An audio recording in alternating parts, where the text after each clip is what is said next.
ഏവർക്കും എൻ്റെ നമസ്കാരം. ഹരിനാമകീർത്തനം ഭാഗം 5, ശ്ലോകങ്ങൾ 9ഉം 10ഉം. ഷഡാധാരത്തിനു മീതെയാണ് ഭഗവാന്റെ വാസമെന്നാണ് ശ്ലോകം 9ൽ പറഞ്ഞിരിക്കുന്നത്. പച്ചക്കിളിപ്പവിഴ പാൽവർണ്ണമൊത്ത നിറം ഇച്ഛിപ്പവർക്കു ഷഡാധാരം കടന്നുപരി വിശ്വസ്ഥിതി പ്രളയ സൃഷ്ടിക്കു സത്വരജസ്തമോ ഭേദരൂപ ഹരിനാരായണായ നമഃ. അർത്ഥം: പച്ചക്കിളി എന്നത് തമോ വർണ്ണത്തെ സൂചിപ്പിക്കുന്നു.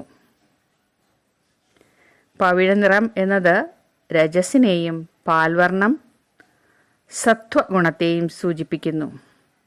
ഇങ്ങനെ 3 നിറവും ചേർന്നിരിക്കുന്നു ഭഗവാന്. അതിൽ കൃതായുഗത്തിൽ വെളുത്ത നിറത്തിൽ വാമനനായി അവതരിച്ചു, ബ്രഹ്മചാരിയായി. ത്രേതായുഗത്തിൽ യജ്ഞേശ്വരനായി അവതരിച്ചു, ചുവന്ന നിറമാണ് പറയുന്നത്.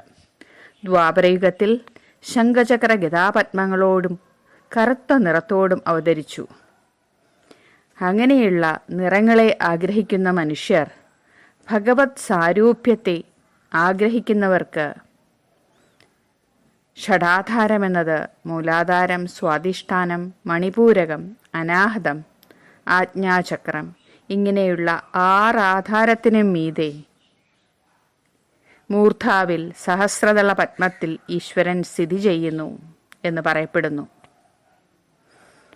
അങ്ങനെ സഹസ്രാര ചക്രത്തിൽ നമ്മൾ തന്നെ കുടികൊള്ളുന്ന ഭഗവാനെ നാം നമ്മുടെ ധർമ്മങ്ങൾ കൊണ്ട് ഉണർത്തേണ്ടതാകുന്നു.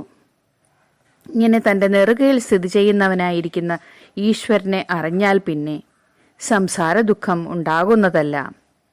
അങ്ങനെ അറിയാനുള്ള ഇടവരുത്തണേ എന്നാണ് അദ്ദേഹം പ്രാർത്ഥിച്ച് നമസ്കരിക്കുന്നത് ഈ ശ്ലോകത്തിൽ കൂടി.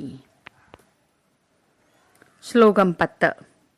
തത്വങ്ങളെ അറിയണമെങ്കിൽ ഗുരുവിനെ സേവിക്കണം എന്നാണ് ഇത് പറയുന്നത്. തത്വത്തിനുള്ളിലുദയം ചെയ്തിരുന്നവരുൾ എത്തിയിടുവാൻ ഗുരുപദാന്തേ ഭജിപ്പവനു മുക്തിക്കു തക്കൊരുപദേശം തരും ജനനമറ്റിയിടുമെന്നവനു നാരായണായ നമഃ.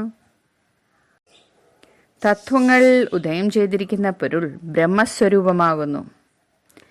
അങ്ങനെയുള്ള ബ്രഹ്മത്തെ പ്രാപിക്കണമെങ്കിൽ ഒരു നല്ല ഗുരുവിൻ്റെ പാതാരവിന്ദത്തെ പ്രാപിക്കണം.